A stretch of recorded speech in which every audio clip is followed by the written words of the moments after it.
This is the Good Neighbor Podcast, the place where local businesses and neighbors come together.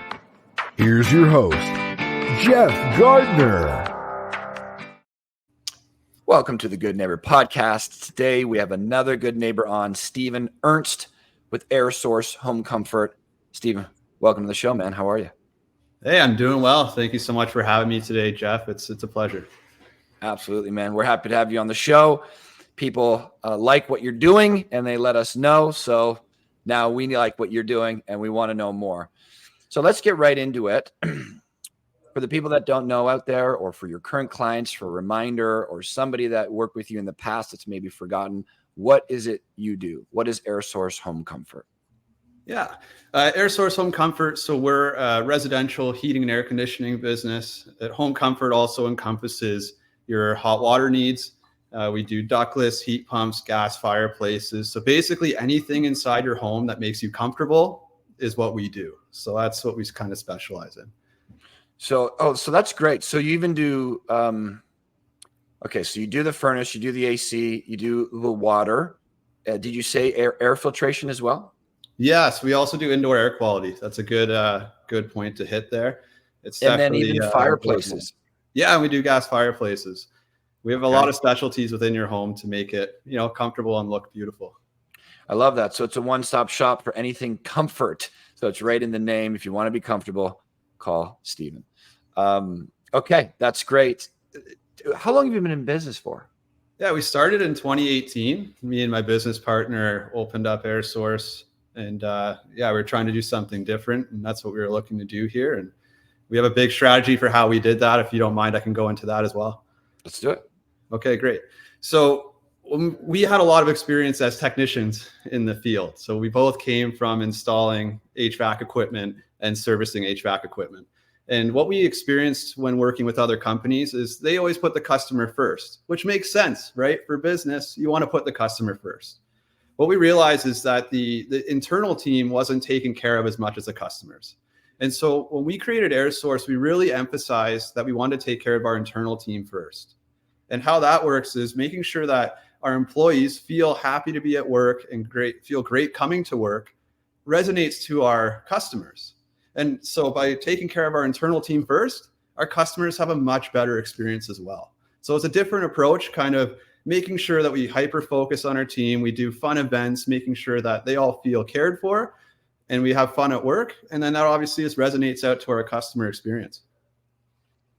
Yeah, I love that, man. It seems like more and more business leaders, I don't know how much you watch out there, if you have role models or whatever it is, but there are many out there and they are talking more and more about that.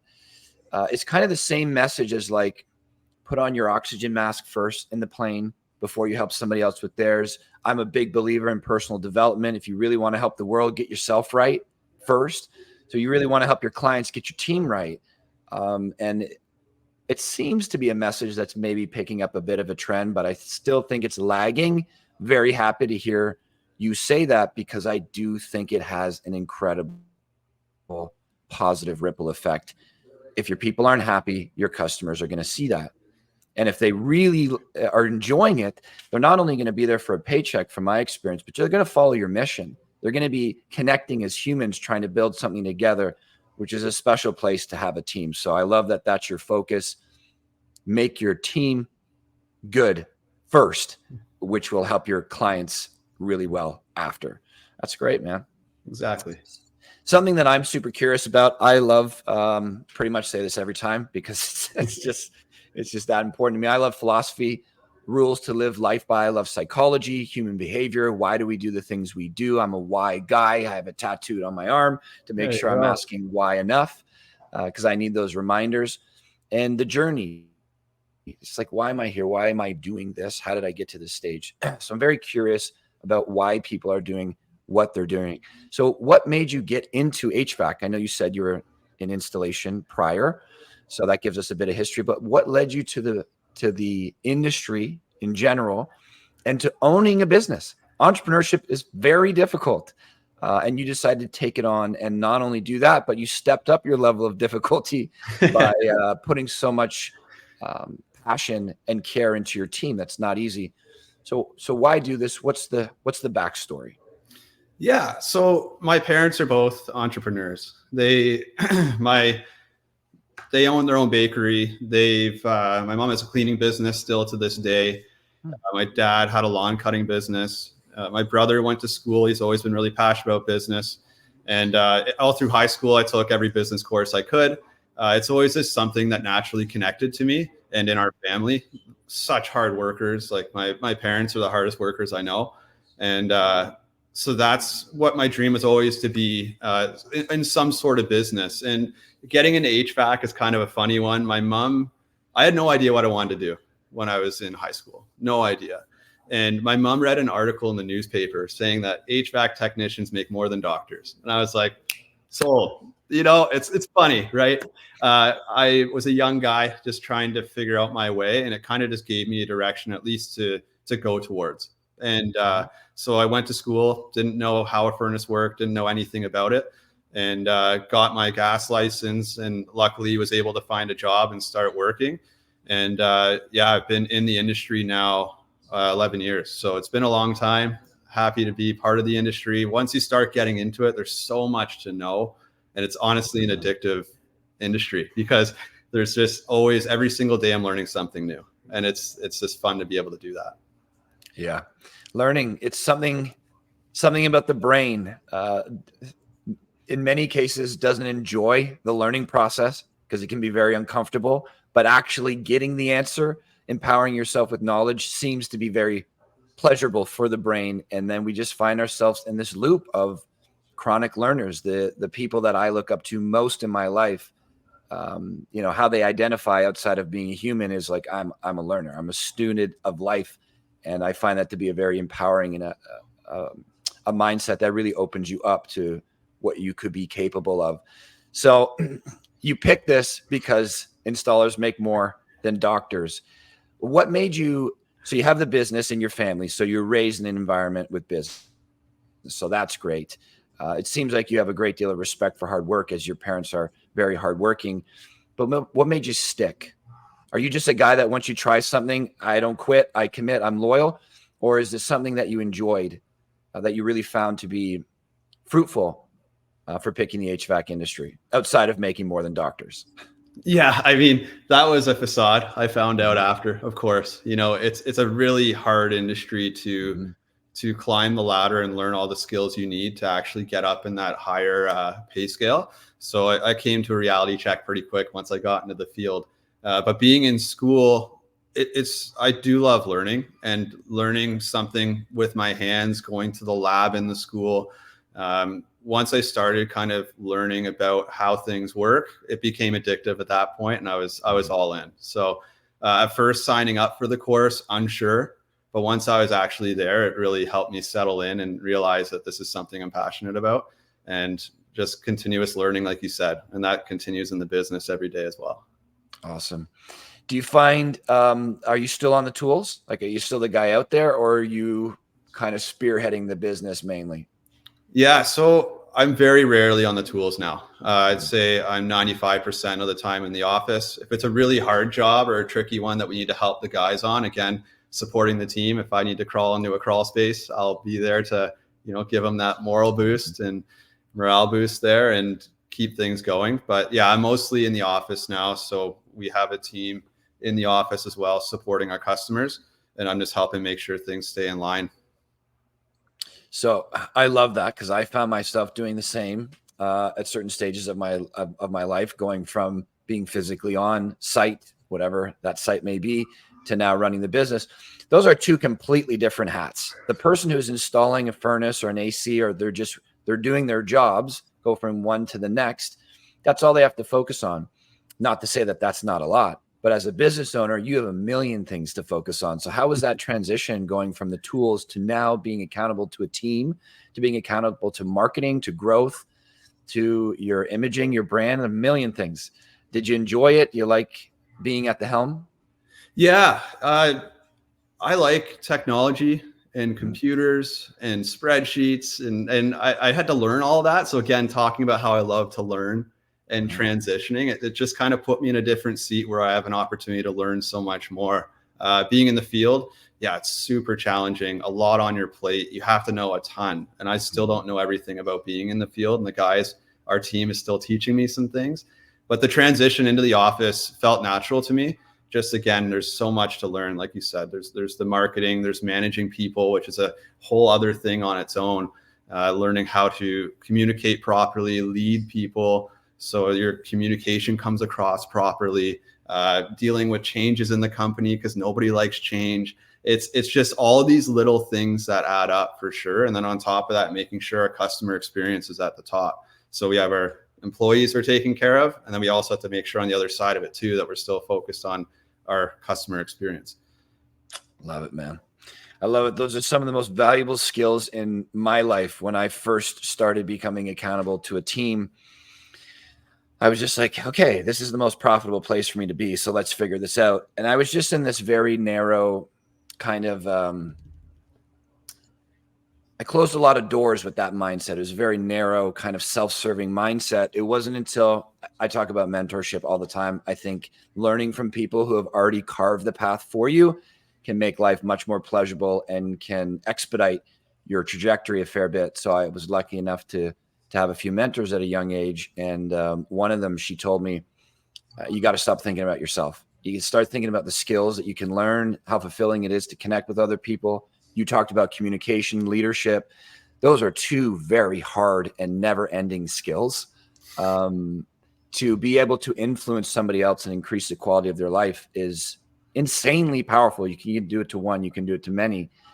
So it wasn't until that I learned those things that I was finally like, yeah, leadership or running a business is my path to becoming a better version of me, rather than just accumulating wealth for the sake of accumulating wealth. It's like, if I want to become a better person, and that's important to me, and find out what I'm capable of at this stage in my life, I can't think of a better path than entrepreneurship, because so much is thrown at you and you're responsible for other people. So I love that you listed those things. I'm not surprised. Many business owners say the same thing once they recognize how beneficial of a role and what a privilege it is to be there. So I line up with you completely. This question I'm very curious about, as the audience doesn't know that I had a background in HVAC for a little while. So there's some things I know about what you guys have been through. But this came up a lot when I was in the HVAC industry. So some common myths and misconceptions about the HVAC industry. People out there are thinking things Yes, that are often incorrect. How can we flip it so they can be a little bit more comfortable about what goes on out there? Yeah, I feel like the biggest misconception that I see is when we're looking at, let's say you're getting a quote on a furnace, customers often look at the furnace as a product, right? One furnace from one company, another furnace from another. And I think it's important that the customer remembers that it's the professional services and installation that comes with it that actually makes a huge difference. So manufacturers tell us every time that the reason why their furnaces fail is due to installation. There's so many little things like sloping the furnace forward a 1/4 inch. People don't do that, right? People forget, or their technicians aren't trained. And what happens is it causes premature failure or a lot of callbacks that the customer sees on a piece of equipment. And so it's important that when you're choosing the right company, it doesn't have to be us. I want you guys just to know to make the right choice for you, and make sure that you look at the installation services that come with it, the professional level that company brings to the table. So it's the same furnace, but different installation practices, and that makes all the difference. And I feel like customers often forget that. They treat it like a product, like buying one water bottle versus another. It's not that at all. It's the professional installation that comes with it, and the way that we train our technicians by the manufacturer to make sure that everything is done how they want it to get the best lifespan of their equipment. Yeah, what a point. And what you were saying, that I'm like, yeah, it's not like buying a TV. You know, it's just which is the biggest for the best price, plug it in the wall and play. This is a serious piece of equipment that can have a major impact, good or bad, on your home, which means on your family. And I have found these things break down in your greatest time of need. Like, they don't break down when everything's great. They break down when everything's freezing or smoking hot outside. So I'm really glad you pointed that out, that there's so much that goes beyond the product that you initially see. It's the craftsmanship behind it. It's the installation, the warranty, the professional services on top of that, maybe somebody brand new didn't know if they were on their own, rather than somebody brand new with you has your guidance. So I think I'm really happy you pointed that out. I wasn't expecting you to say that. So that was really good. Something to learn from me as well. Stephen, outside of business, we love talking about business, products and services, but we like to get to know the person. So what does Stephen do for fun, man? It seems like you very much enjoy your work. I find most entrepreneurs do. But outside of that, what do you get up to? Yeah, no, for sure. I do love working. I'm a workaholic, as they call it, right? I get great pleasure out of being here. But right now I do have my daughter in my life, and she just turned a year old. So I'll be completely honest. My fun is my weekends when we get to spend it just together. I'm not just saying that either. It's the best thing ever. So that's what we do. We're spending a lot of weekends together, just hanging out. She's at the age, obviously, we can't do too many hikes and things like that. So we're just kind of taking it inside, hanging out. We're excited for summer to take things outside and play. Other than that, I do like golfing. I attempt to play the game of golf. It's very challenging, but again, I like things that are hard, and it's a lot of fun. So when the courses do open, I like to golf as well. Beautiful, man. I got to say, I'm envious. Fatherhood and entrepreneurship are two big deals for me, but I'm not a father. It's something that I hope I'm lucky enough to experience. I can't think of anything more important for a man than to be a father. That is the ultimate form of leadership, I think. And I think it's probably the greatest way that an individual can impact the world. I think the same thing for a woman to be a mother. I mean, you're creating a human being. That's wild that we just take that as this is a regular day thing, just making another human. But I have, being at 37 now, a number of my friends have kids, so I see them. I saw the joy on your face when you were talking about your daughter. It's palpable. I hope I get there one day, but I'm very happy that that's your go-to. Work, build the community, build the team up, and have a great deal of fun with your 1-year-old, man. That's a good gig, isn't it? Super fun. Yeah, it's amazing. You'll enjoy it, Jeff. I hope so. Well, I hope I get there. I'm sure I will enjoy it. We were talking about, you mentioned, you said you like doing hard things. So we talk about hard things on this show. It's a major philosophy of my life. A quote that I like to keep in mind is hard choices, easy life, easy choices, hard life. It's like if you have a couple of paths in front of you and the harder one is available, you may not want to take it, but that may be the greatest reward for you rather than seeking comfort in some way. So I find on social media and on other avenues of connecting that we don't want to share our challenges or our failures or show that our life isn't perfect. We like to polish it up, put this sterling finish on it, and show that everything's perfect. I'm happy all the time. My life is wonderful. But I think a lot of us that look at that don't resonate with it, because when we reflect on our own life, we're like, man, life's hard. And at this stage, it's like, I'm thankful for it. If life was super easy, I think it would be boring. If you got everything without earning it, I think it would be boring. So we like to kind of relish and spotlight our challenges on here. So we encourage the guests that come on to talk about some trials and tribulations, some moments of suck. I call it phases of suck, some hardships. So when you look back in hindsight, maybe you didn't enjoy going through the process during it, but it helped you become who you are today. And you would not pull that ingredient out of the soup that is you. Anything come to mind that you're willing to share with us? So you teed that up so nicely. And it's funny because I honestly, the way my brain works is if something hits me, I learn from it and move on. And I don't keep it in my mind. It's odd. Like I was talking to my business partner about just some history of Air Source, and he had a few things that came up. Like, for example, we went through a stint where somehow we got in a few accidents with our vans, right? Everyone's okay. It's just, it happened, right? So that was stressful. It was stressful, but it taught us that we just got to make sure that, like, now we have dash cams to protect our guys, making sure that all of that's, safe. And it films the inside too, making sure that our guys are obeying all the rules as well. So it's safer for everyone. So that's maybe an example, but honestly, I don't really hold on to those. Every day I make mistakes. I take the hard route. I work out every day to the best of my ability, taking that harder road and trying to be disciplined with my eating and taking the challenging path, just like with business. Like it's not forgiving, right? It's long days, things like that. But in terms of like something that's really pivotal for me, it doesn't linger in my mind. I kind of just live this daily. If mistakes come up, I learn from them and keep moving forward. Because if I keep those in my mind, it doesn't help me move forward, if you know what I mean. Yeah. It's a hell of a mindset. I think it's a rare mindset, and I imagine very beneficial for you. Something that I'm curious about is you just seem like a doer. There's kind of two categories of people that I have in my head. I imagine there's more than that, but you got the category of watchers, and they're kind of like on the bleachers watching the players play. And that's not where I like to be. I don't think that's nearly as fulfilling as being in the game. It seems like you are definitely in the game. Have you always been this way? Like, why choose the hard path? It often is super painful and much easier to just sit on a couch and watch somebody go through it. So I'm always curious, what's in the mindset of the people who do these things that most of us respect so much because we know how hard they are. Why do you do hard stuff, man? I think it's important to have the self-development. You always want to be bettering yourself in the best way that you can.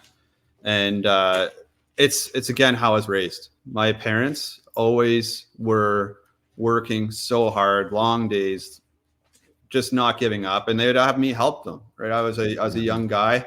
They made sure I worked and made sure I earned what I had. So for example, they helped me buy my first car, but I had to pay for half of it. Right. I'm super blessed to even have that opportunity. Not a lot of people have that. Or my cell phone. I had to pay for my own cell phone. Right. It's teaching me these things really early on that I have to earn my way. So if I start going as a leader and trying to grow a business to support our team and our customers, I have to show up and be the best version of myself.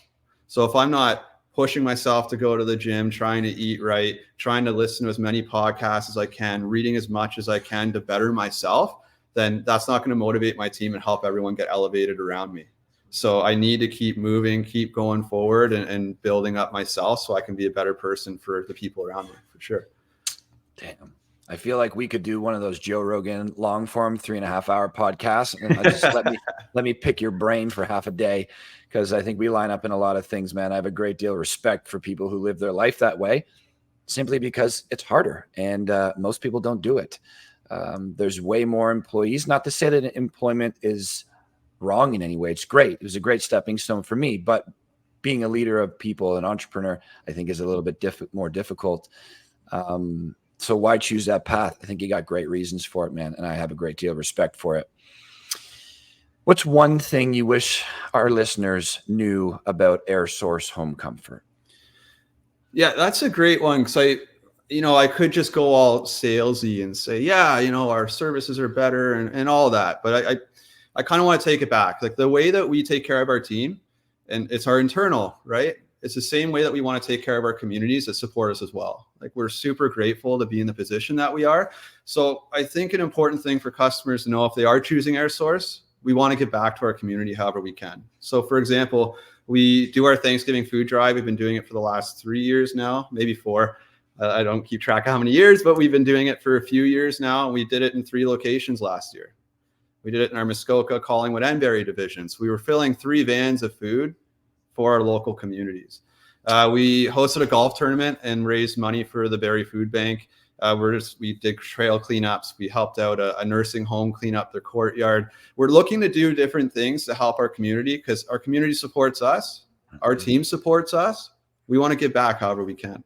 So I think that's just nice to know that when they do choose Air Source, it's expected that we have good customer service, that our installation services are professional, that our repair services and maintenances are professional. That's a given as a business, but it's not a given to be as involved in the community. So that's something I wanted our customers to know, or your listeners to know.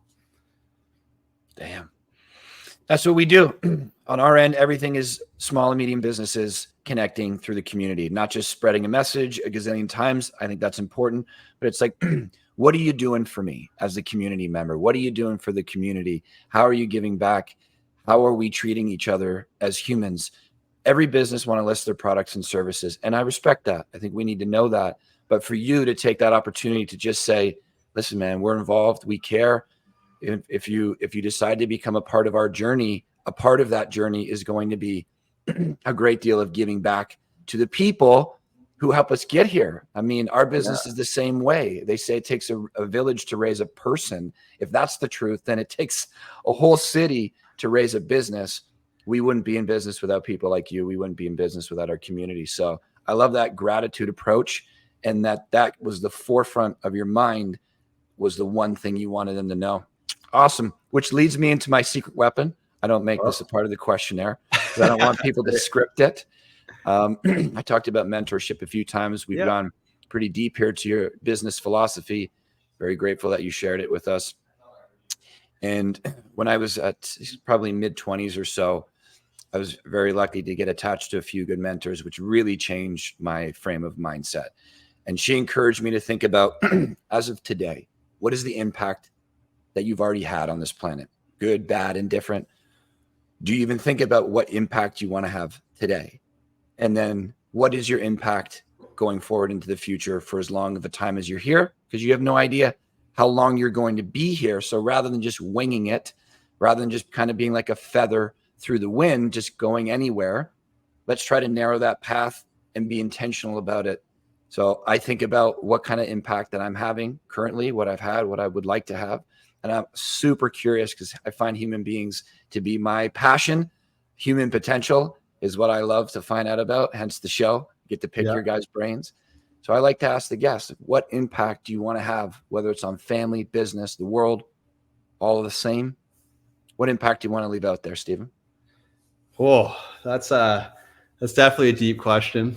Of course, if we're breaking it down, so family, of course, I just want to be a good father. I want to make sure I have time to spend with my daughter and family.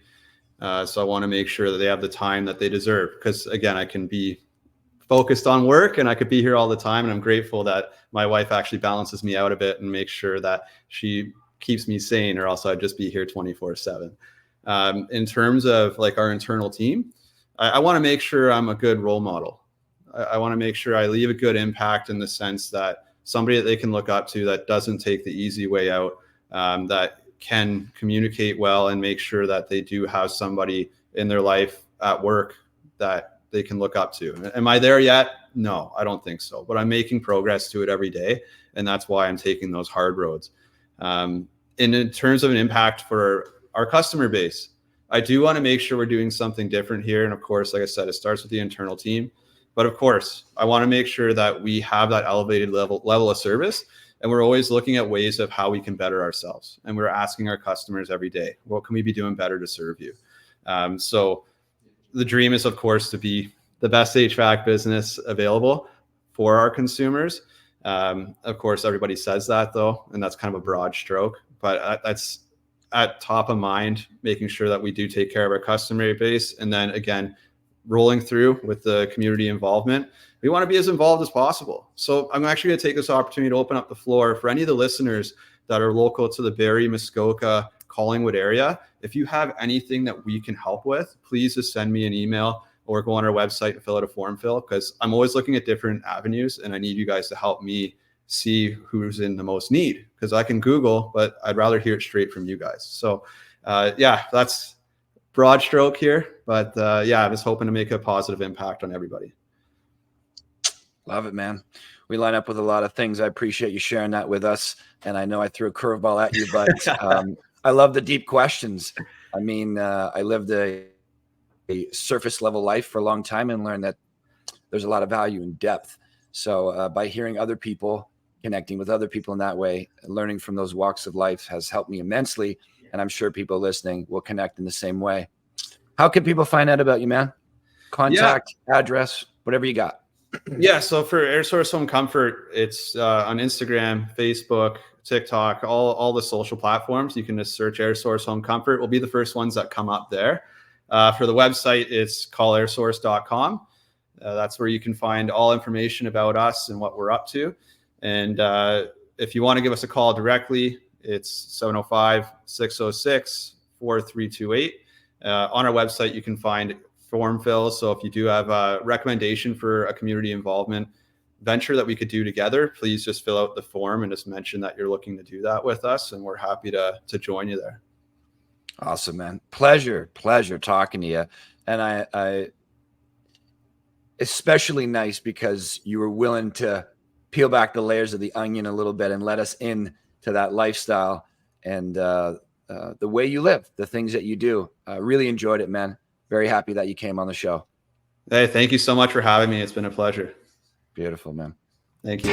Thank you for listening to the Good Neighbor Podcast Midhurst. To nominate your favorite local businesses to be featured on the show, go to gnpmidhurst.com. That's gnpmidhurst.com or call 705-413-3775.